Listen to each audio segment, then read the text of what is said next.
Now bring in Bill Gavin. He served as the assistant director of the FBI in New York when the 1993 World Trade Center bombing happened. Bill, what's the FBI's part in this manhunt? It seems to be really a team effort going on here. It is a team effort, Jake. The entire law enforcement contingent for the JTTF, the Joint Terrorism Task Force, they work together, they practice together. The part of the law enforcement effort that's going on now, though, is really the kind of effort the police, local police, are better at. You know, they do it all the time. Buses of local police officers going to Watertown and other parts of the city. They do these things all the time, and they're very good at it. Well, the Bureau will augment it with the SWAT teams and things of that nature. They do a great job working together, and it's going to be a very difficult task. My concern is whether or not this young man, the 19-year-old, took maybe a couple of rounds. There's a lot of bullets went into that car and into his brother.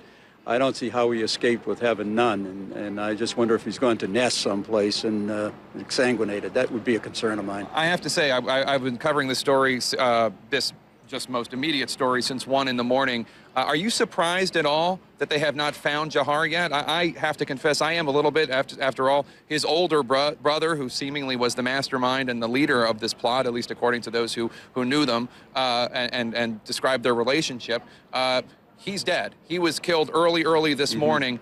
Somehow the younger brother, at least as far as we know right now, has eluded capture. Does that surprise you at all? It does. You know, with the amount of law enforcement people that are out on the street, the grid that they have is huge. It's going to take a long time to do it, but it is surprising that nobody has seen them run into a backyard or into any place where they could get their hands on them, or there's been some lecture about it. So it is surprising. And as I've followed this story, and as those of us who have been up all night have followed the story, we've seen the request for people to stay in their homes spread. It started out just in Watertown, which is roughly 8 miles that way from about northwest of Boston.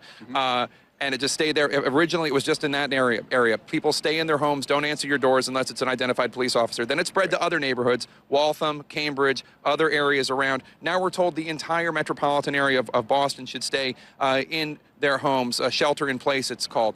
It's not always for the same reason, right? The people in Boston are being told to stay in their homes, not because they're necessarily in any threat, but just to kind of keep them out of the way of any resources. People in Watertown, they actually might be in danger. You're right. There's two different reasons for having people stay at home, and you're absolutely right. The people in Watertown might be in danger, where somebody in downtown Boston isn't. But you know, if you get everybody out looking at these situations, being in the neighborhoods, it just impedes the police progress, and they can do it a lot faster if they don't have to ask people to move out of the way and gently prod them out of the way, you know.